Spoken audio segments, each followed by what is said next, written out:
آبادی کی خوشی میں اس محفل کا انعقاد کیا گیا ہے۔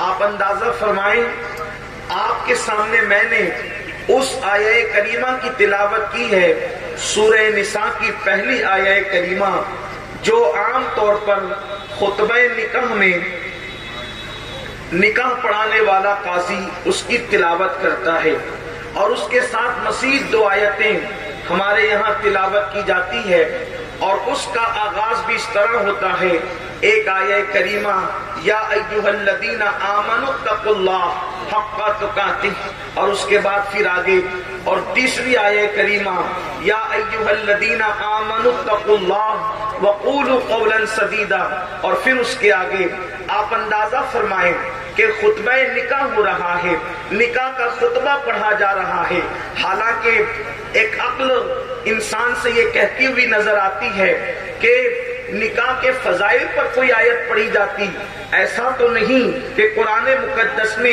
احکامات نکاح موجود نہیں ہے، بالکل موجود ہے، یہ بھی آیت کریمہ تو پڑھی جا سکتی تھی، اللہ اکبر، آیت کریمہ یہ بھی پڑھی جا سکتی تھی کہ اے ایمان والو، تمہیں پسند آئے جو عورتیں، ان سے نکاح کرو، فَانْكِحُوا مَا طَابَ لَكُم مِّنَ النِّسَاءِ مَثْنَىٰ وَثُلَاثَ وَرُبَاعَ فَإِنْ خِفْتُمْ أَلَّا تَعْدِلُوا فَوَاحِدَةً، یہ آیہ کریمہ بھی تلاوت ہو سکتی تھی، اور دیگر احکامات جو ہے سورہ مومنون کے اندر، یا اسی طریقے سے سورہ نور کے اندر جس طریقے سے احکامات مزید موجود ہے، وہ ساری آیہ کریمہ کا جو ہے وہ ورد کیا جا سکتا تھا، پڑھی جا سکتی تھی، انتخاب کیا جا سکتا تھا، لیکن عام طور پر خطبہ نکاح کے اندر وہ آیتیں نہیں پڑھی جاتی، بلکہ یہ آیتیں 3 آیتیں عام طور پہ پڑھی جاتی ہیں، اور جس کا آغاز ہوتا ہے، ایک آیہ کریمہ کہہ رہی ہے اے لوگو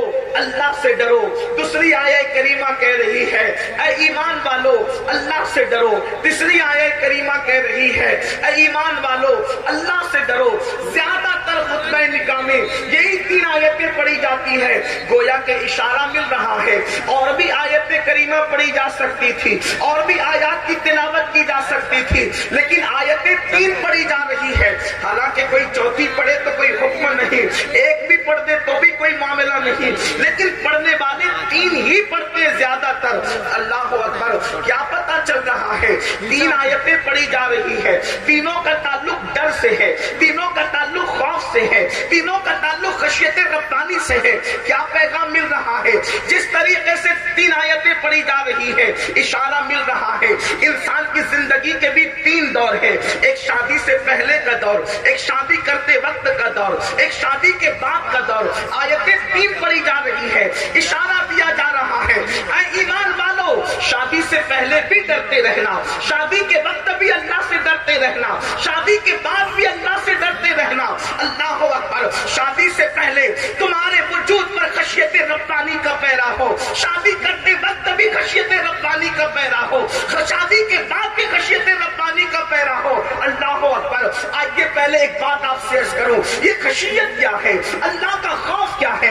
ایک بات اچھی طرح یاد رکھیں، دنیا کے اندر لوگ جو جرائم کرتے ہیں اس کی سب سے بڑی وجہ یہ ہے دلوں کے اندر اللہ کا خوف موجود نہیں، دلوں کے اندر خشیت موجود نہیں۔ اگر آج جوؤں کے اڈوں کو کوئی آباد کر رہا ہے، اللہ کی خشیت سے دل خالی ہو چکا ہے، اگر کوئی شراب کے اڈوں کو آباد کر رہا ہے، اللہ کی خشیت سے دل خالی ہو چکا ہے، اگر آج اللہ اکبر کوئی سود کے دھندے کر کے اپنے لیے جہنم کا سامان کر رہا ہے، اللہ کی خشیت سے دل خالی ہو چکا ہے۔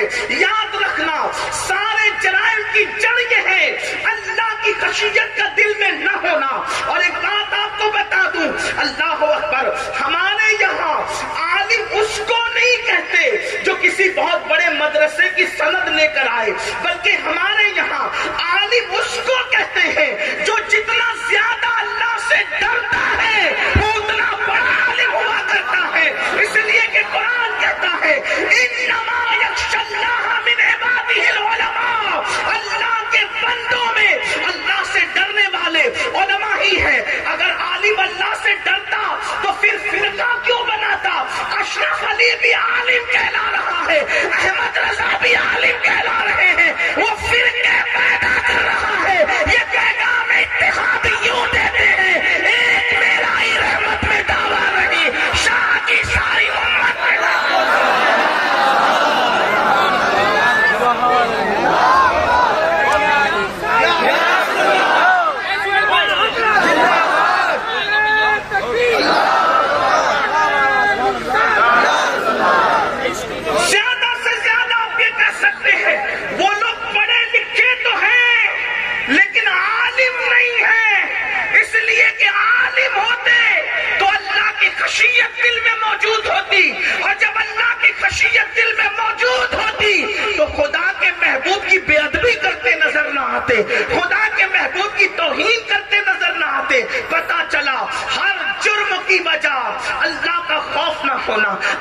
خشیت نہ ہونا، دلوں سے خوف خدا کا نکل جانا. میرے پیارے آقا صلی اللہ علیہ وآلہ وسلم کے پیارے دیوانوں، لوگ پڑھ لکھ کر کے بم کیوں برساتے ہیں اللہ کے بندوں پر؟ اس لیے کہ اللہ کا خوف دل میں موجود نہیں ہے. ڈاکٹر بن کر کے کڈنی کیوں چراتے ہیں؟ دل میں اللہ کا خوف موجود نہیں ہے. اللہ اکبر. سامان میں ملاوٹ کیوں کرتے ہیں؟ اس لیے کہ دل میں اللہ کا خوف موجود نہیں ہے.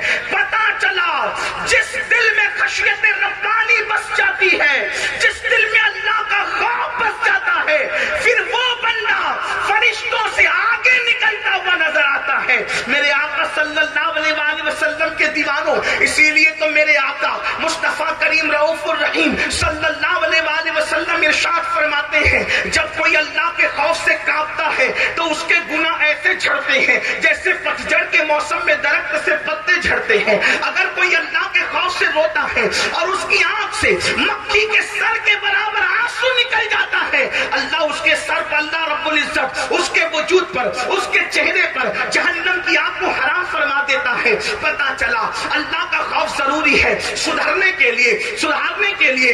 اسی لیے اللہ نے اپنے محبوب سے فرمایا، یا ایھا المدثر قم فانذر، اے کمبل اوڑھنے والے اٹھیے اور اپنی قوم کو ڈرائیے. اللہ اکبر. جو بھی نبی تشریف لائے وہ ڈرانے کے لیے آئے، وہ خشیت ربانی کا زیور دینے کے لیے آئے. اب سنو تو گویا کہ خطبے میں پڑھا جا رہا ہے، اللہ اکبر، کا شادی سے پہلے بھی اللہ سے ڈرنا، شادی کرتے وقت بھی اللہ سے ڈرنا، شادی کے بعد بھی اللہ سے ڈرنا.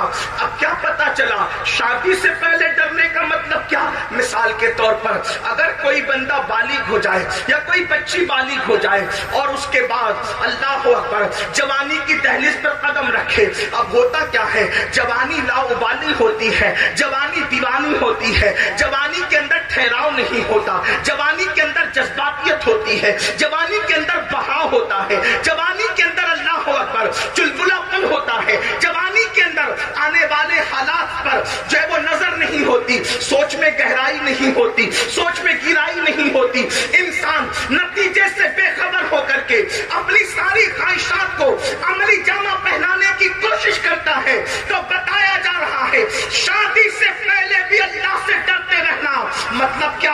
آج کل حالات کیا ہے؟ فلمیں دیکھنے کی وجہ سے، سیریل دیکھنے کی وجہ سے، گندی فلمیں دیکھنے کی وجہ سے، انٹرنیٹ کے جنگلات کے اندر اللہ اکبر، اللہ اکبر، انٹرنیٹ کے جنگلات کے اندر گم ہونے کی وجہ سے آج 16 17 سال کے لڑکے اور لڑکیاں شادی سے پہلے اپنا سارا سرمایہ لٹا بیٹھتے ہیں. اللہ اکبر. وہ سب کچھ کر کے اپنی حیا، اپنی غیرت، اللہ اکبر، اور وہ سب کچھ اپنا سرمایہ کھو دیتے ہیں.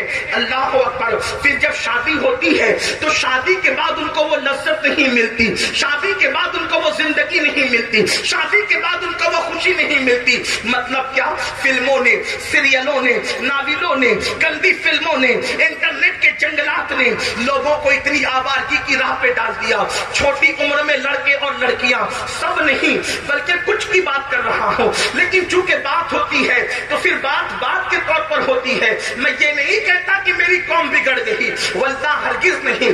آج بھی میری قوم دوسری قوم سے بہت زیادہ بہتر ہے، لیکن چونکہ ہم آئے ہیں اصلاح کے لیے تو دل کی بات اگر دلبر سے نہ کہیں گے تو کس سے کہیں گے؟ دل کی بات اگر دلدار سے نہ کہیں گے تو کس سے کہیں گے؟ اجنبیوں میں تھوڑی دل کی بات کہی جاتی ہے. میرے پیارے آقا صلی اللہ علیہ وآلہ وسلم کے دیوانوں، 17 سال کے لڑکے اور لڑکیاں کبھی زنا، کبھی بدکاری کے اندر ڈوب جاتے ہیں. شادی سے پہلے سب کچھ لٹا دیا جاتا ہے. آیت کریمہ میں اشارہ ہو رہا ہے شادی سے پہلے بھی اللہ سے ڈرتے رہنا. یعنی اے نوجوان، اگر تو بالغ ہو چکا ہے تو بالغ ہونے کے بعد تو زنا کے اڈے کی طرف نہ جانا، تو بدکاری کے اڈے کی طرف نہ جانا. کیا ہے یہ زنا؟ اب میں بار بار زنا کا نام نہیں لوں گا اس لیے کہ چھوٹے بچے اور بہنوں کا بھی خیال ہے. اب میں بدکاری کہوں گا تو بدکاری سے مراد آپ سمجھ جائیں گے میں کیا کہنا چاہتا ہوں. اور اس کے بعد پھر جب دوسرے عنوان پر بدکاری کہوں گا تو اس سے مراد میری یہ ہوگی کہ مرد کا مرد کے ساتھ غلط کام کرنا اور عورت کا عورت کے ساتھ غلط کام کرنا. لیکن آج میں آپ کو بتاؤں، اللہ اکبر، زنا جیسی بدی کے قریب آج مسلم رہے ہیں، اور اس کے بعد اس کو فیشن کا نام دیا گیا ہے، اس کو گناہ نہیں سمجھا جاتا۔ سن لو، اللہ کے رسول صلی اللہ علیہ وآلہ وسلم غیب نبی ارشاد فرماتے ہیں جو لوگ بدکاری کرتے ہیں اللہ تبارک و تعالیٰ ان کو 6 مصیبتوں میں گرفتار فرما دیتا ہے، ان کو 6 مصیبتوں میں گرفتار کرتا ہے۔ نمبر 1، 3 مصیبتیں دنیا کی ہے، 3 مصیبتیں آخرت کی ہے۔ 2 منٹ کی لذت کے لیے اللہ کو ناراض کرنے والے میرے نوجوان ذرا دل کے کانوں سے سن لے، میرے آقا ارشاد فرماتے ہیں سب سے پہلے اس کے چہرے کی رونق ختم کی جاتی ہے، اس کے چہرے کا نور ختم کیا جاتا ہے۔ آج پوچھنا چاہتا ہوں، کل کا ہمارا 50 سال پہلے کا جوان 18 سال کی عمر میں اس کا چہرہ دیکھو تو کھلتے ہوئے گلاب کی طرح لگتا تھا، اس کے رخسار ایسا لگتا تھا جیسے کسی جھیل میں ابھی کسی لالا نے مسکرایا ہو، اس کے ہونٹوں کو دیکھ کر لالے یمن کی سرخی یاد آتی تھی، اس کی آنکھوں کو دیکھ کر اللہ اکبر نرگس کے پھول یاد آتے تھے، اس کے چلنے کو دیکھ کر ہرن کا چوکڑی بھرنا یاد آتا تھا۔ کیا ہو گیا؟ برا ہو زنا اور بدکاری کا، آج یہ سنی سنی آنکھیں، یہ اللہ اکبر، یہ عجیب سے اللہ اللہ الجھے ہوئے بال اور یہ بے رونق چہرے، ایسا لگتا ہے جیسے کسی وحشت میں مبتلا ہے، جیسے کسی قبر سے مردے کو نکال کے لایا گیا ہے۔ میرے آقا علیہ السلام کے دیوانوں، آج سب سے زیادہ نوجوان لڑکے اور لڑکیاں اگر کسی چیز پہ خرچ کر رہے ہیں تو کاسمیٹک آئٹم پر خرچ کر رہے ہیں، بہت زیادہ حسن پہ خرچ ہو رہا ہے، بہت زیادہ بیوٹی پہ خرچ ہو رہا ہے، لیکن پوچھنا چاہتا ہوں، سن لو، اگر زنا کرتے رہو گے تو کروڑوں روپیوں کا میک اپ بھی تمہیں وہ حسن نہیں دے سکتا۔ پاک دامن بنتے چلے جاؤ، خدا تمہارے چہرے کو جگمگاتا رہے گا۔ زمین کے اوپر بھی چہرہ جگمگائے گا، جنازے میں بھی چہرہ جگمگائے گا، قبر میں بھی چہرہ جگمگائے گا، اور میدان محشر میں وضو کی برکتوں سے چہرہ 14ویں رات کی طرح جگمگاتا نظر آ رہا ہے۔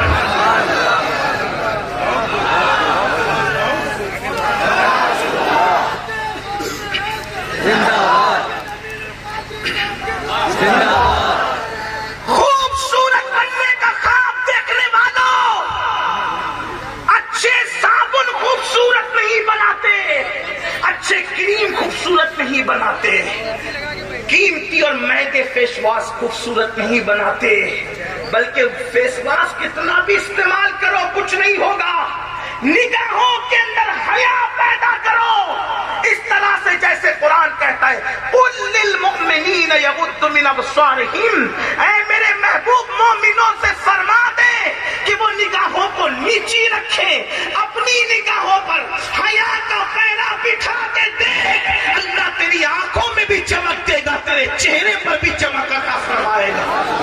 تو زنا کی وجہ سے چہرے کی چمک جاتی ہے، چہرے کا نور جاتا ہے، چہرے کی چمک اڑ جاتی ہے، چہرے کی رونق ختم ہو جاتی ہے، اور اس کے بعد جو دوسری چیز ختم ہوتی ہے، اللہ کے رسول غیب کا نبی سچے سچے صادق و مصدوق فرماتے ہیں اللہ اس کی رزق میں کٹوتی کر دیتا ہے، اس کا رزق تنگ کر دیتا ہے۔ آج دولت کے لیے سعودی تک جانے والوں، دولت کے لیے دلی اور کلکتہ تک کا سفر کرنے والوں، دولت کے لیے دبئی تک کا سفر کرنے والوں، اپنے وطن کو چھوڑ کر دولت کے لیے مارے مارے پھرنے والوں، اگر زنا سے تمہارا رشتہ قائم ہے تو غیب دا نبی قاسم نعمت فرما رہے ہیں کہ جس نے زنا کیا اللہ اس کی روزی میں تنگی پیدا کرتا ہے، روزی تنگ ہوگی، روزی میں تنگی ہوگی۔ اور تیسری چیز میرے آقا مصطفیٰ جان رحمت صلی اللہ علیہ وآلہ وسلم فرماتے ہیں اللہ اس کی عمر کو بھی شارٹ کر دیتا ہے، مختصر کر دیتا ہے۔ چہرے کی رونق گئی، رزق سے برکت گئی، عمر کم ہو گئی۔ اور آخرت میں جو 3 اس پر مصیبتیں ہیں، نمبر 1 اللہ اس کا حساب سختی سے لے گا، اللہ اس کے ساتھ کلام نہیں فرمائے گا، اور وہ دائمی طور پر عذاب کے اندر مبتلا رہے گا۔ دائمی سے مراد بہت دیر تک، بہت لمبی مدت تک، بہت دیر تک وہ عذاب میں مبتلا رہے گا۔ اور عذاب بھی کیسا؟ فَقِيَ سمرقندی رحمت اللہ تعالی علیہ لکھتے ہیں جہنمی جب جہنم میں جائیں گے تو سب کا حال برا ہوگا، لیکن وہ زانی، وہ بدی اور بدکاری کرنے والے جب جہنم میں داخل کیے جائیں گے تو ان کے ہاتھوں میں آگ کی زنجیریں ہوگی، آگ کی زنجیر۔ اگر کوئی پولیس والا جیل کی کڑیاں پہنا دے جو لوہے کی ہو تو کتنی شرمندگی ہوتی ہے، لوگ منہ چھپا لیتے ہیں، لوگ سر نہیں اٹھاتے۔ نادان جیلوں کی زنجیروں سے اتنا شرماتا ہے، جہنم کی آگ کی بنی ہوئی زنجیریں ہوگی۔ آج کسی ہیرو اور اداکار کی نقل کرتے ہوئے، اور اگر میری بہنیں بھی اس بلا میں مبتلا ہیں، یقیناً وہ ایسی تو نہیں ہے، لیکن ان سے بھی اللہ اکبر دل سے فریاد کرتے ہوئے پوچھنا چاہتا ہوں، اے میری بہن، تو صنف نازک کہلاتی ہے، اگر تجھے اگربتی کا چٹکا لگ جائے تو تو بے چین اور بے قرار ہو جاتی ہے۔ پیاز کے چھلکے، اللہ اکبر، پیاز کے چھلکے کاٹتے ہوئے یا پیاز کاٹتے ہوئے اگر تیری انگلی چھری سے کٹ جائے تو تو کتنا چیخ پڑتی ہے۔ اے میری نادان بہن، تو نے کسی فلم کی اداکارہ کو، سیریل کی اداکارہ کو اپنے لیے آئیڈیل بنا کر اگر تو نے بھی کسی سے آنکھیں لڑا لی ہے، تو نے بھی کسی سے رابطہ استوار کر لیا ہے، تو بھی معاذ اللہ حیا کے پردے سے نکل کر بے پردگی کی طرف جا رہی ہے، تو کان کھول کر کے سن لو، اللہ اکبر، ہاتھوں میں آگ کی زنجیریں ہوگی۔ اگر یہ کوئی مقرر کہتا تو شاید ہم اس پر مبالغہ کا الزام لگا دیتے، کسی جلسے کا ناظم کہتا تو ہم اس کا مذاق اڑا لیتے، اگر یہ کوئی سیاسی لیڈر محض کہتا تو ہم کہتے کہ یہ ڈرا رہا ہے، لیکن یہ وہ فرما رہا ہے جو اپنی طبیعت اور اپنی مرضی سے کبھی کلام کرتے ہی نہیں۔ اللہ اکبر، زبان ان کی ہے، کلام خداوند قدوس کا ہے۔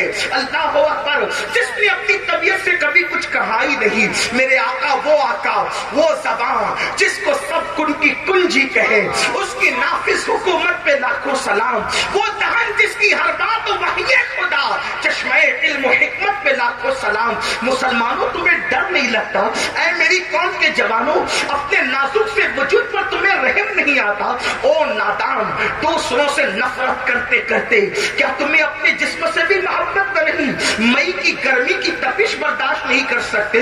جہنم کے دہکتے ہوئے شولوں کے بنی ہوئی زنجیریں جب زنا کی وجہ سے ہاتھ میں ڈالی جائے گی، اس وقت تمہارا کیا بنے گا؟ اللہ اکبر۔ پھر اس کے بعد میرے آقا غیب کا نبی صلی اللہ علیہ وآلہ وسلم فرماتے ہیں، بدکاری کرنے والے لڑکے اور لڑکیوں کے پیروں کے اندر اللہ اکبر جہنم کی آگ کی بنی ہوئی زنجیریں پیروں میں ڈال دی جائے گی۔ اسی پر بس نہیں، آگ کا بنا ہوا کرتا، آگ کا بنا ہوا لباس ان بدکاری کرنے والوں کو پہنایا جائے گا۔ اللہ کے حبیب غیب کا نبی صلی اللہ علیہ وآلہ وسلم فرماتے ہیں، اس کرتے کا حال یہ ہے جو جہنم کی آگ سے بنا ہوا کرتا ہے، اگر وہ کسی پہاڑ پہ رکھ دیا جائے تو پہاڑ جل کر کے ریزہ ریزہ ہو جائے، پہاڑ جل کر کے سرمے میں تبدیل ہو جائے۔ میں پوچھنا چاہتا ہوں، کیا پہاڑوں سے زیادہ طاقت آ گئی اپنے جسم میں؟ کیا پہاڑوں سے زیادہ قوت آ گئی اپنے جسم میں؟ اللہ کے بندو، ایک دن اللہ کی عدالت ہے۔ فلم کی ہیرو کی طرح زندگی گزار کر، فلم کی اداکارہ کی طرح لڑکیاں زندگی گزار کر اپنی آخرت کو تباہ نہ کرو، اپنی آخرت کو برباد نہ کرو۔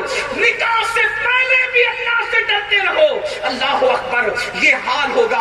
اسی پر بس نہیں، بلکہ میرے اور آپ کی آقا غیب کا نبی صلی اللہ علیہ وآلہ وسلم ارشاد فرماتے ہیں، اس کا حال یہ ہوگا، اس کی کیفیت یہ ہوگی، جنہوں نے زنا کیا ہوگا کہ اللہ اکبر ان کی شرمگاہوں پر آگ بھری جائے گی، اللہ اکبر ان کی آنکھوں میں آگ کی سلاخیں ڈالی جائے گی۔ ذرا سوچو تو صحیح، اللہ اکبر، میرے آقا صلی اللہ علیہ وآلہ وسلم کے دیوانوں، اگر آنکھ میں تنکا چلا جائے، آنکھ رو پڑتی ہے، آنکھ میں پیاس کے اگر اللہ اکبر وہ ننھے ننھے سے باریک باریک ذرات پیاس کاٹتے وقت چلے جائے، آنکھ بے چین ہو جاتی ہے، آنکھ میں دھول چلی جائے، آنکھ لال لال ہو جاتی ہے، آنسو بہانے لگتی ہے، ہائے ہائے، زنا کرنے کے بدلے میں، بدکاری کرنے کے بدلے میں جب ان آنکھوں کے اندر جہنم کی آگ کی سلاخیں ڈالی جائے گی، اس وقت انجام کیا ہوگا، اس وقت کے حالات کیا ہوں گے؟ مگر یاد رکھنا، بڑی معذرت کے ساتھ، کوئی بچانے والا نہیں ہوگا۔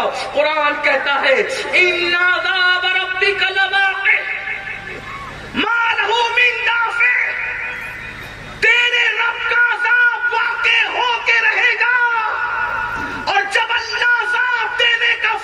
ادا کر لے تو اس عذاب کو کوئی نہیں ٹال سکتا۔ فاروق اعظم نے اس آیہ کریمہ کو سن کر گر پڑے، بے ہوش ہو گئے، 3 مہینے تک بخار اور بیماری کی کیفیت میں مبتلا رہے۔ جن کو رسول اللہ صلی اللہ علیہ وآلہ وسلم نے جنت کی بشارت دی تھی، ان کی خشیت اور خوف کا یہ عالم ہے، اور جس قوم کا حال یہ کہ وہ فجر کی نماز بھی زندگی بھر کبھی نہیں پڑھتے، وہ یہ سوچ کر کے بیٹھے ہیں ہم جنت میں نہیں جائیں گے تو کون جنت میں جائے گا؟ ہم تو رسول اللہ کے دیوانے، ہم حضور کے عاشق۔ میں کہتا ہوں اگر میں کچھ کہوں تو تمہاری نظر میں برا ہوتا ہوں، لیکن آؤ قوت القلوب میں شیخ ابو طالب مکی حدیث لکھتے ہیں، اللہ کے رسول علیہ السلام نے فرمایا جو مجھ سے محبت کا دعویٰ کرتا ہے اور پوری رات سوتا ہے، میں محمد اعلان کرتا ہوں کہ وہ جھوٹا ہے، جھوٹا۔ حضور فرما رہے جو رسول اللہ سے محبت کا دعویٰ کر کے پوری رات سوئے، حضور فرماتے وہ جھوٹا ہے۔ جو صبح کو فجر میں بھی نہیں اٹھے اس سے بڑا جھوٹا کون ہوگا؟ عاشقوں کی تو پہچان یہ ہے، اپنے جیسے انسان سے پیار ہو جائے تو راتوں کو نیند نہیں آتی۔ ہمیں محبوب خدا سے کیسا عشق ہوا ہے کہ فجر میں اپنی نیند نہیں کھلتی۔ ٹرین پکڑنا ہے تو برابر نیند کھلے گی، پلین پکڑنا ہے تو برابر نیند کھلے گی، بچے کو اسکول اور ٹیوشن پہنچانا ہے برابر آنکھ کھلے گی، فجر کے لیے آنکھ نہیں کھلتی۔ کتنا سادگی کے ساتھ بہانا ہے، اس کا مطلب کہیں نہ کہیں ہم چیٹنگ کریں۔ میں تو یہ نہیں کہتا کہ تم عاشق نہیں ہو، کیونکہ میں نے کسی کا دل چیر کر نہیں دے۔ سب سے بڑا مجرم اور بد عمل تو میں ہی ہوں، میں کسی پہ کیا انگلی اٹھا سکتا ہوں، لیکن اتنا ضرور کہوں گا اللہ کے رسول علیہ السلام نے جن کو دنیا میں جنت کی بشارتیں دی تھی، وہ عذاب کی آیتیں سن کر 3 مہینے تک بیمار ہے، اور ہم عذاب کا ذکر سن کر کے ہنستے ہیں۔ مولانا ہم کو ڈرا رہے، مولانا ہم کو ڈرا رہے، کیا اللہ غفور الرحیم نہیں ہے؟ مولوی صاحب اتنا نہ ڈراؤ۔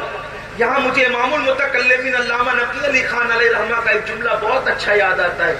آپ فرماتے خدا کو کریم جان کر گناہ کرنے والے، خدا کو کریم جان کر گناہ کرنے والے خدا کو قادر جان کر زہر کیوں نہیں کھا لیتا؟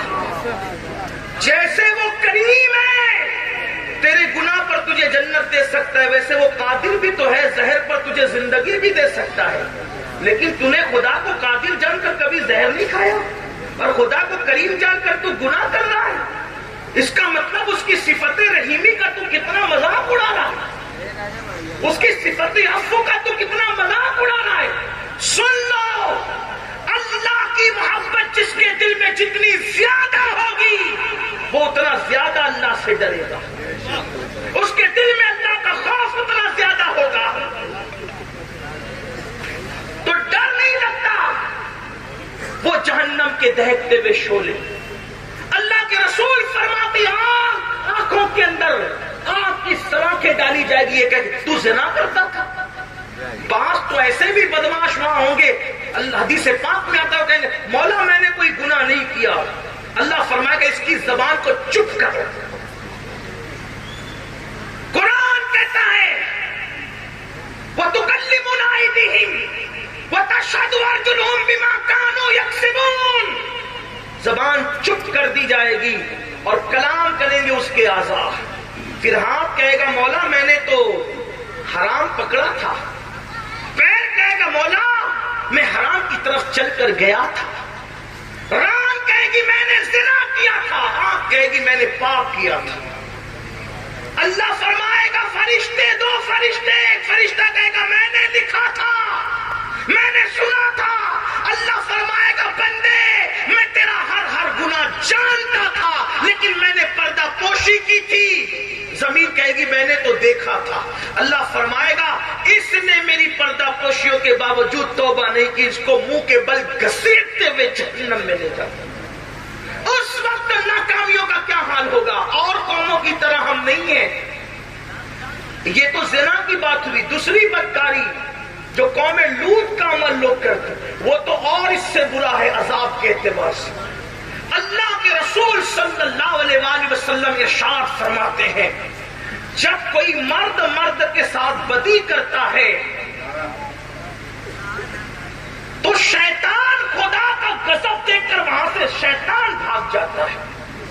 شیطان بھاگ جاتا ہے وہاں سے اللہ کے غضب کو دیکھ کر، اور فرشتے دیکھتے ہیں کہ ابھی آسمان زمین پہ گر پڑے گا اس گناہ کی وجہ سے، آسمان زمین پہ گر پڑے گا، آسمان کے کنارے لرزنے لگتے ہیں، قریب ہوتا ہے کہ آسمان زمین پہ گرے، فرشتے آسمان کے کنارے پکڑ کے قل ہو اللہ شریف کی تلاوت کرنا شروع کر دیتے ہیں، حتیٰ کہ جب زمین کے اوپر کوئی مرد کے ساتھ، عورت کے ساتھ بدی کرے تو اس وقت اللہ کا عرش بھی کانپنے لگتا ہے۔ جانور بھی یہ کام نہیں کرتے سوائے سور اور خنزیر کے، اسی لیے فرمایا گیا جو اس فعل بد میں مبتلا ہوگا وہ کہیں بھی مرے گا، اس کی قبر سے اس کو نکال کے وہاں لے جا کر پھینک دیا جائے گا جہاں قوم لوط پر عذاب آیا تھا۔ قرآن کہہ رہا ہے ڈرو، اللہ سے ڈرو، مطلب شادی سے پہلے ڈرو، پاک دامن رہو، لڑکے بھی رہے لڑکیاں بھی رہے۔ ایک روایت مجھے یاد آتی ہے، صاحب درۃ الناصحین لکھتے ہیں، علامہ عثمان ابن حسن، جس کو میں اپنے الفاظ کے جامع میں پیش کرتا ہوں اختصار کے ساتھ۔ دیکھو جوانی دیوانی ہی ہوتی ہے، لیکن اگر دونوں میں کوئی ایک اللہ سے ڈرے تو لڑکیاں بھی پھسل نہیں سکتی، لڑکے بھی پھسل نہیں سکتے۔ شادی سے پہلے پاک دامن رہو۔ ایک بات یہ بھی کہوں، جو شادی سے پہلے پاک دامن رہے گا اگر مرد ہے تو اللہ اس کو پاک دامن بیوی دے گا، اور عورت ہے تو اللہ اس کو شوہر بھی پاک دامن دے گا۔ اگر کچھ گڑبڑ ہو گئی تو توبہ کر لی تو بھی اللہ پاک دامن دے گا، اور توبہ نہیں کی ذمہ دار تم کو کچھ نہیں کہہ سکتا۔ لیکن اتنا ضرور کہتا ہوں اہل علم کے لیے، البر لا یبلا والذنب لا ینسى والدیان لا یموت، اعمل ما شئت کما تدین تدان۔ کہہ دیا گیا جو چاہے کر، جیسا کرے گا ویسا پائے گا۔ کسی کی تھالی جھوٹی کرے گا، کسی کا برتن جھوٹا کرے گا، تجھے بھی جھوٹا ہی برتن ملنا ہے، جھوٹا برتن تجھے بھی ملنا ہے، یاد رکھنا۔ اس سے بڑھ کر کیا کہوں، لیکن سچی جو توبہ کر لے اللہ توبہ کا قبول کرنے والا۔ صاحب درۃ الناصحین لکھتے ہیں کیا دیکھو پہلے کی بیٹیاں کیسی ہوتی تھی، آج تو ذرا سے کسی کے حسن کی تعریف کر دیا ایسے بھولی بھالی کہ سب کچھ لٹا بیٹھی، الا ماشاءاللہ۔ علامہ عثمان ابن حسن لکھتے ہیں کہ حسن نام کا ایک جوان گھر والوں نے کہا بیٹے جاؤ بازار سے کچھ لے آؤ۔ بازار گئے، دیکھا خوبصورت سی لڑکی ہے، اس لڑکی کو دیکھا تو اس کی حسن کی تعریف کرتی، حسن کی تعریف کی۔ اس لڑکی نے کہا اے جوان اللہ سے ڈر۔ حسن کہتے ہیں میں اس کے حسن میں اتنا ڈوب چکا تھا کہ اللہ سے ڈر یہ جملہ میرے دل پر کوئی اثر نہ کر سکا، کیونکہ میں سمجھ بھی نہ سکا، اتنا ڈوب چکا تھا۔ دریائے حسن میں ایسا غوطہ تھا کہ مجھے خیال ہی نہ کہ مجھ سے کیا کہا جا رہا ہے۔ میں نے کہا تیری آنکھیں کتنی خوبصورت، اس نے کہا رک میں تیرے حسن تیری محبت کا بھی علاج کرتی ہوں۔ گئی، تھوڑی دیر کے بعد ایک بوڑھی کنیز آئی، اور آنے کے بعد اس نے کہا اے لڑکے، ابھی ایک لڑکی کا کہ حسن اور آنکھوں کی تو نہیں تعریف کی؟ کہا میں نے کہ میں خوش تھا کہ محبت کا پہلا تیر نشانے پہ جا کے لگا۔ تو کہا کہ اس نے تجھے تحفہ دیا، میں نے جیسے ہی تشت سے کپڑا ہٹایا تو دیکھا کہ دو کٹی ہوئی آنکھیں تھی، اس سے خون بہ رہا تھا۔ میں نے پوچھا یہ کیا ہے؟ تو کہا یہ چٹھی ہے۔ چٹھی دیکھا تو اس پہ لکھا تھا اے لڑکے تو نے کہا میری آنکھیں خوبصورت ہے، مطلب یہ کہ میری خوبصورت آنکھیں لوگوں کو فتنے میں مبتلا کرتی ہے، یہ میں نے آنکھیں کاٹ کے تجھے بھیج دی، مجھے بھول جانا۔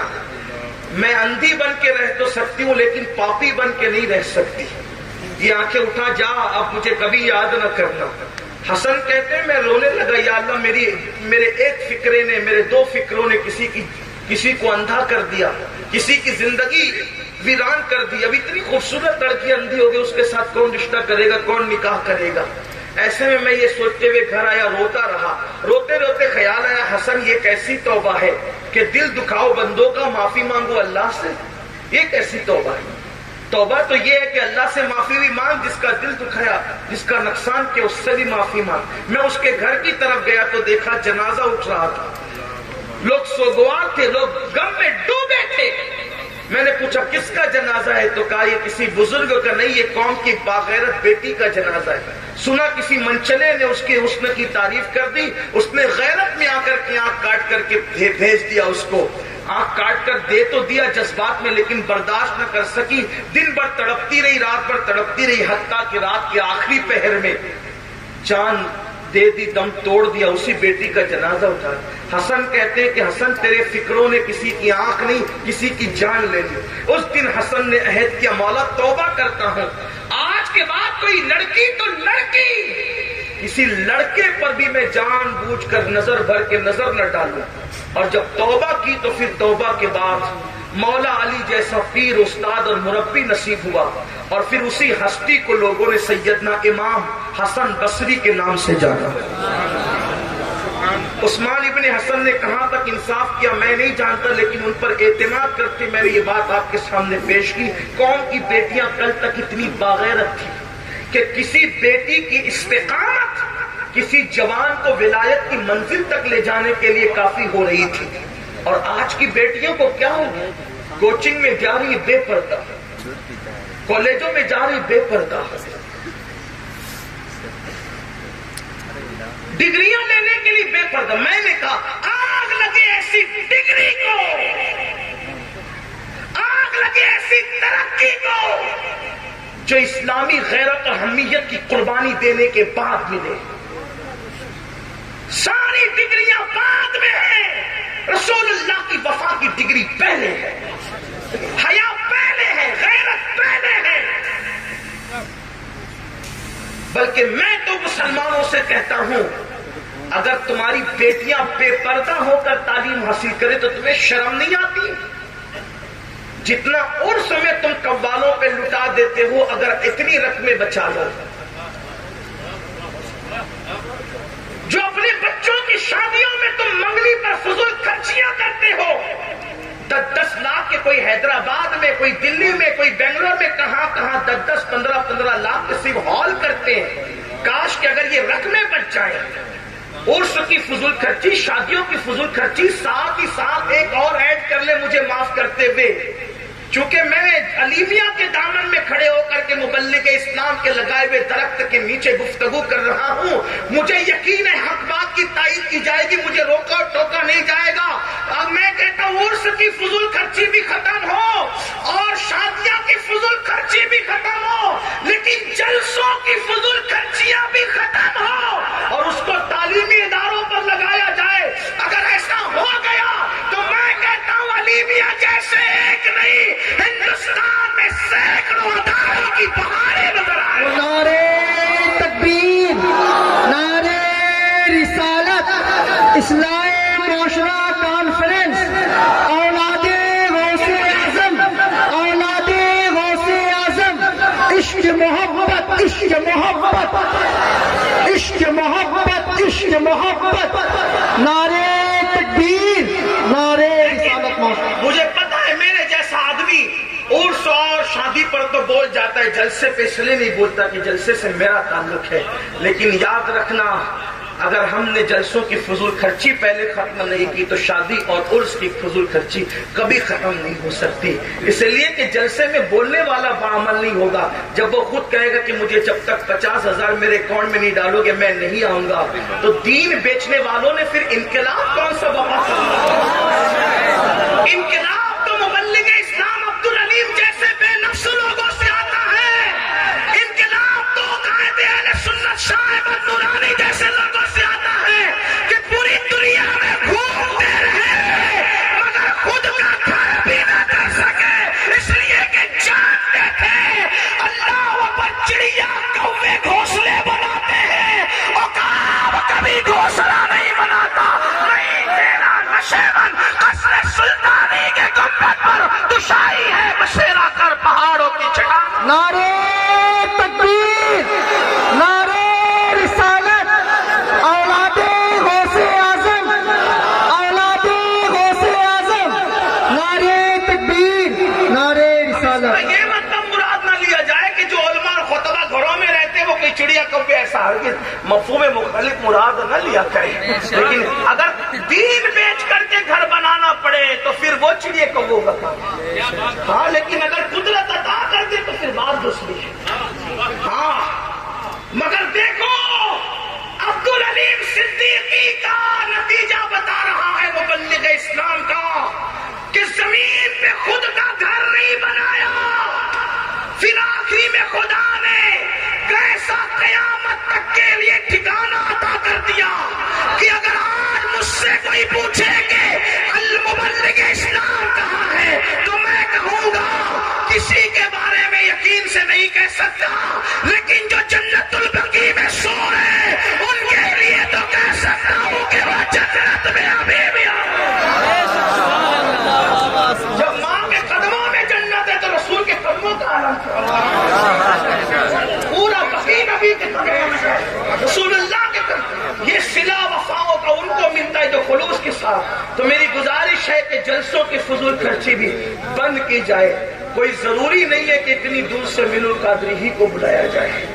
مسجد کا امام بھی خطابت آپ، میں تو یہ کہتا ہوں گویوں کو بلاتے ہو 50-50 ہزار دیتے ہیں اور مسجد کے امام کی تنخواہ بڑھانے کے لیے تمہیں بخار آتا ہے اور پھر کہتے ہو یہ 2 کوڑی کا مولوی 2 کوڑی کا مولوی. جج آ جائے تو شادیوں میں اٹھ کے کھڑے رہتے ہو، وکیل آ جائے تو کھڑے رہتے ہو اور امام کے لیے توجہ بھی نہیں کرتے کیونکہ وہ 2 کوڑی کا مولوی ہے. کبھی پتا کیا مولوی کا مطلب کیا ہوتا ہے؟ مولوی کا مطلب ہوتا ہے لغت میں مولا والا. اس کو اللہ والا بھی کہتا ہے اور 2 کوڑی کا بھی کہتا ہے.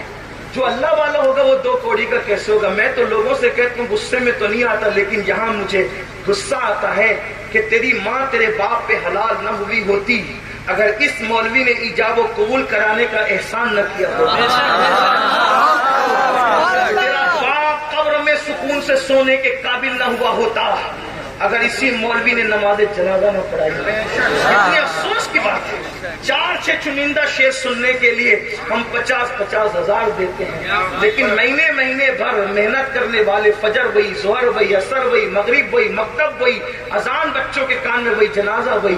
جب یہ کہتے ہیں تو میرے کچھ دوستوں کو غصہ آتا ہے، لیکن میں کہتا ہوں یاد رکھنا جب تک حق نہیں بولو گے اس وقت تک حق تک پہنچ نہیں سکتے.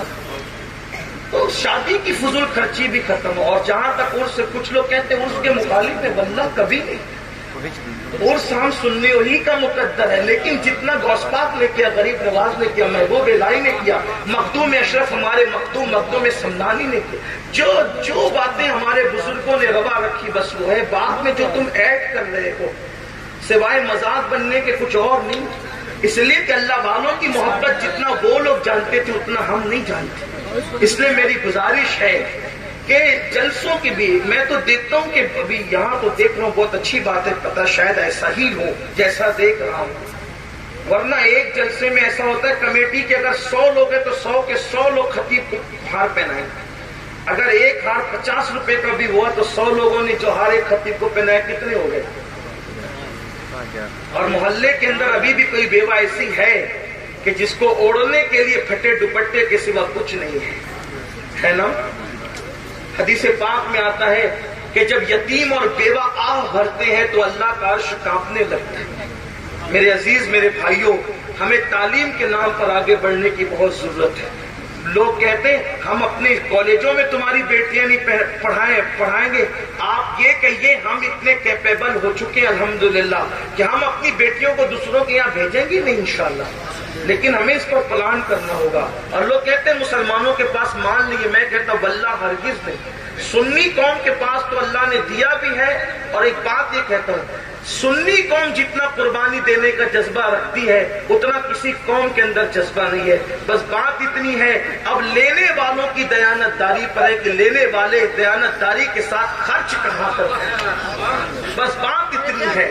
مسلمانوں آؤ کچھ سوچیں، کچھ غور کریں، کچھ فکر کریں، کچھ خیال کریں. یاد رکھنا مرنے کے بعد ہمیں اللہ کی عدالت میں کھڑے ہونا ہے. میرے آقا علیہ السلام کے دیوانوں، اللہ کے یہاں کچھ نہیں دیکھا جاتا.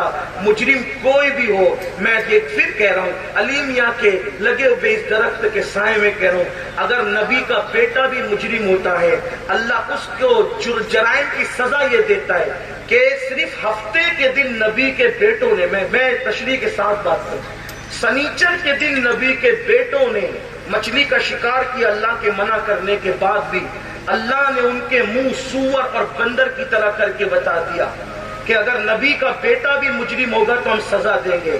لوگوں کے تو نبی کے بیٹے ہونے میں آپ شک کر سکتے ہیں، لیکن جن کے چہرے خدا نے سور اور بندر کی طرح کیے ان کا نسب نامہ قرآن بیان کرتا ہے، یا بنی اسرائیل، اے اسرائیل کے بیٹو، یعقوب کے بیٹو، یعقوب تو نبی تھے علیہ السلام، یا بنی اسرائیل کہہ کر ان کے چہرے مسخ کرنے کی بات کہی گئی، اور ہمیں عبرت کے طور پر یہ تعزیانہ دیا گیا اگر بنی اسرائیل آل پیغمبر مجرم ہو جائے تو ان کے چہرے سور اور بندر کی طرح کیے جا سکتے ہیں۔ ہم کس کھیت کی مولی ہیں؟ یہ بالکل سچی سچی بات ہے۔ اگر آپ یہ سوچتے ہیں میں غوث پاک سے وابستہ ان کا مرید اور غریب نواز سے وابستہ ان کا مرید ہوں، میرے عزیز پیری مریدی اس وقت کام آئے گی جب آپ مرشد کے نقش قدم پہ چلو گے۔ آپ نے کوئی اور راستہ ایجاد کر لیا تو آپ یاد رکھنا ان لوگوں کو نبی کی اولاد ہونا کام نہ آیا، حالانکہ خاتم النبیین کے لیے مسئلہ الگ ہے، وہاں پھر اعلان ہے الا نسبی و سببی، اس کو کوئی یہاں چسپا نہ کرے، لیکن اولاد بنی اسرائیل بنی اسرائیل کو جو ہے بنی اسرائیل کو آل یعقوب کو سور اور بندر کی طرح کیا کہ نہیں کیا؟ بلکہ آپ کو حیرت ہوگی یہاں تو ایک بات اور نکھر کر آتی، تفسیر اٹھا کر دیکھیں، بنی اسرائیل میں 3 گروپ ہو گئے تھے، 3 گروپ ہو گئے تھے۔ نمبر 1، ایک گروپ وہ تھا، کون سا گروپ تھا وہ؟ ایک گروپ تھا شکار کرنے والا مجرم، دوسرا گروپ تھا شکار نہ کرنے والا، تیسرا گروپ بیچ کا تھا، وہ شکار نہیں کرتا تھا، لیکن یہ جو پہلا گروپ تھا آپ اس کو آج کے دور کے حساب سے اپنے ذوق پر یہ کہہ سکتے یہ کٹر لوگ تھے۔ کون لوگ تھے؟ کٹر لوگ تھے۔ کہا تم شکار کرتے ہو، جاؤ تم سے ہمارا کوئی تعلق نہیں، سلام کلام سب بند۔ وہ مجرم تھے، یہ کٹر تھے۔ بیچ والا صلح کلی تھا، کہا ہم شکار نہیں کریں گے لیکن تم سے سلام کلام اور میل جول بھی بند نہیں کریں گے۔ تو اس کٹر گروپ نے کہا تم بھی جاؤ، ہم تمہارا بھی کاٹ کرتے ہیں، ٹھیک۔ لیکن آپ کو حیرت ہوگی جب دونوں کو الگ کر دیا تو جو مجرم گروہ تھا وہ تو سور اور بندر کی طرح ہوا، لیکن جو صلح کلی تھا وہ بھی سور اور بندر کی طرح ہوا۔ حالانکہ وہ مجرم نہیں تھا بظاہر، کیونکہ وہ شکار نہیں کرتا تھا، مگر جو شکار کرتے تھے ان کو منع بھی نہیں کرتا تھا اور اس کی اس گندگی سے وہ نفرت بھی نہیں کرتا تھا۔ اس کا مطلب یہ ہے کہ اگر تم گناہ نہ کرو، توجہ، گناہ نہ کرو اور گنہگار کی ہاں میں ہاں ملاؤ، اس کا گناہ کو برا نہ جانو، تو تم بھی گناہ کرنے والے کی طرح۔ لیکن اب یہ نہیں، یہ صلح کلی نہیں جس کو آپ نے بہت عام گالی بنا رکھا ہے۔ صلح کلی کا مطلب وہ کہ جو سب کو صحیح سمجھے۔ ہاں، سب سے بدترین فرقہ دنیا کا صلح کلی ہے، کیونکہ شیعہ اپنے آپ کو حق پہ سمجھتا ہے، سب کو ناحق سمجھتا ہے، غیر مقلد اپنے آپ کو حق پہ سمجھتا ہے، سب کو ناحق سمجھتا ہے، دیوبندی اپنے آپ کو حق سمجھتا ہے، سب کو ناحق سمجھتا ہے، سنی بھی الحمدللہ اپنے آپ کو حق پہ سمجھتا ہے، سب کو ناحق سمجھتا ہے، لیکن صلح کلی ایسی بیماری ہے جو سب کو حق پہ سمجھتا ہے۔ تو اب جب تک آپ کو یہ تحقیق سے پتہ نہ ہو جائے کہ یہ بندہ سب کو صحیح سمجھتا ہے، اس وقت تک آپ اس کو صلح کلی نہیں کہہ سکتے۔ اگر آپ اس کو صلح کلی کہو گے تو سمجھنا پھر انجام کیا ہوگا۔ میں تو صوفیہ کا غلام ہوں، میں کوئی دارالفتہ لے کر کے نہیں بیٹھا۔ اگر آپ کو بات کرنا ہے تو یہ بڑے بڑے مفتیان کرام بیٹھے ہیں کہ جب کفر کی بدترین قسم کا نام صلح کلی ہے، امام اہل سنت نے فتاوی رضویہ میں یہی لکھا ندوہ کے موقع پر کہ بدترین بیماری ہے یہ، تو پھر پوچھے نا کہ جب اتنی بدترین گالی آپ کسی سنی کو دیتے ہیں تو پھر آپ کس خانے میں رکھے جاتے ہیں؟ اس کا خیال کریں۔ آپ پوچھیں ان کو کہاں سے، مفتیان کرام سے۔ اگر وہ لوگ جو اپنے جلسوں میں شعر پڑھتے ہیں دشمن احمد پہ شدت کیجئے، ملحدوں کی کیا مروت کیجئے، اگر آپ ان کو بھی صلح کلی کہہ رہے ہیں تو اس کا مطلب آپ کتنا بڑا جگر کر رہے ہیں اور اب اپنی آخرت کا کیسا جنازہ نکال رہے ہیں۔ یاد رکھیں، آپ بات کریں تو سنبھل کر کے کریں، اس لیے کہ آپ کے منہ میں زبان ہے لیکن ایک دن قدرت کی عدالت ہے۔ میرے پیارے آقا صلی اللہ علیہ وآلہ وسلم کے پیارے دیوانوں، تو میں بات یہ عرض کر رہا تھا، میں بات ختم کروں اس لیے کہ بات کرنے کو دل چاہتا ہے، کیونکہ سبق سننے والے لوگ اگر اتنے باذوق ہوں تو پھر سبق سنانے کا انداز بھی کچھ نرالا ہونا چاہیے۔ لیکن مجھے 12 بجے ممبر چھوڑ دینا ہے، تو اول چیز نکاح سے پہلے بھی اللہ سے ڈرتے رہو۔ ایک ہوگی نکاح کرتے وقت بھی اللہ سے ڈرو۔ اب نکاح کرتے وقت اللہ سے ڈرنے کا کیا مطلب؟ اب اس کو بھی تھوڑا سا سنو۔ مطلب رشتہ طے کرو، رشتہ طے کرنے سے لے کے نکاح کی تقریبات تک بدعات نہ ہو، خرافات نہ ہو، سنتوں پر عمل ہو، اور اللہ نے جہاں جہاں خرچ کرنے سے منع کیا اس سے رکو، اور جہاں حکم ہے وہاں خرچ کرو، یا جہاں اجازت ہے خرچ کرو۔ کچھ لوگ ایسے بھی ہیں سب کے یہاں جا کے ولیمہ کھائیں گے اور خود کے بیٹے کا ولیمہ نہیں کریں گے، بولیں گے کہ سادگی سے نکاح کرنا سنت ہے۔ حالانکہ آپ دیکھیں رسول اللہ صلی اللہ علیہ وآلہ وسلم نے کم و بیش 11 ولیمہ فرمائے خود کے۔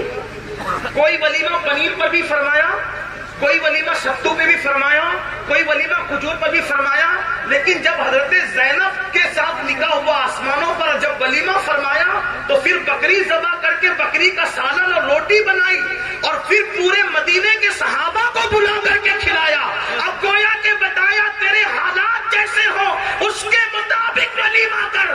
اگر تو بہت پاورفل اور کیپیبل نہیں ہے تو ستو کھلا کے بھی کر سکتا ہے، پنیر کھلا کے بھی کر سکتا ہے، کھجور کھلا کے بھی کر سکتا ہے، لیکن اللہ نے اگر تجھے دولت دی ہے تو پھر سید الدم بکری کا گوشت کا سالن بھی بنا، اور پھر جتنوں کو بلا سکتا ہے اتنوں کو بلا کر یہ بھی ہونا چاہیے۔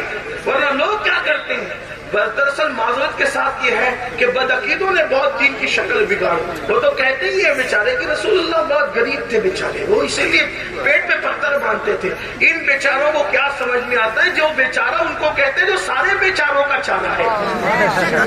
اور خدا کی عزت کی قسم، رسول اللہ سے بڑھ کر اللہ کی کائنات میں، خدا کی مخلوق میں حضور سے بڑھ کر نہ کوئی مالدار ہوا ہے، نہ کوئی ہوگا، نہ ہو سکتا ہے۔ اس لیے کہ میرے امام کہتے ہیں آسمان خان، زمین خان، زمانہ مہمان، صاحب خانہ لقب کس کا ہے؟ تیرا تیرا۔ میرے کریم سے گر قطرہ کسی نے مانگا، دریا بہا دیے ہیں، در بے بہا دیے ہیں، کون دیتا ہے؟ دینے کو منہ چاہیے، دینے والا ہے سچا ہمارا رب۔ کریم ایسا ملا کہ جس کے کھلے ہیں ہاتھ اور بھرے خزانے، بتاؤ اے مفلسوں کہ پھر کیوں تمہارا دل اضطراب میں؟ حضور سے پڑھ کر کوئی مالدار نہیں، اٹھا کر صحیح سیرت پڑھ لے۔ ظاہری زندگی میں بھی جتنی زمینیں رسول اللہ کے پاس تھی کسی کے پاس نہیں۔ ایک ایک سائل کو جنگل بھر بھر کے بکریاں دے رہے ہیں۔ سائل آ کر کے کہتا ہے لوگوں مسلمان ہو جاؤ، محمد مالا مال کر دیا کر۔ آپ بتائیں جنگل بھر ایک بکری دینا، آج کے مالدار جن کی فیکٹریاں چلتی ہے وہ جلدی کسی سائل کو بکری اٹھا کر کے نہیں دیتے، حضور جنگل بھر بھر کر دیتے۔ تو حضور علیہ السلام نے کبھی پیون والا لباس بھی پہنا، پھر سیرت اٹھا کے دیکھیں، کبھی کبھی 27 اونٹ دے کر ایک جبہ بھی خریدا۔ حضور کے یمنی جبے بھی تھے، یعنی یمنی جبے کا مطلب یہ کہ بدیسی ملک کے جبے بھی حضور پہن رہے ہیں۔ تو اس کا مطلب یہ نہیں ہے کہ آپ، مگر پھر پیون والا کیوں پہنا؟ پیون والا اس لیے پہنا کہ مجھ جیسے غریبوں کے لیے سنت ہو جائے، اور یمنی جبے اس لیے پہنا کہ علامہ شفیق الرحمان جیسوں کے لیے بھی سنت ہو جائے۔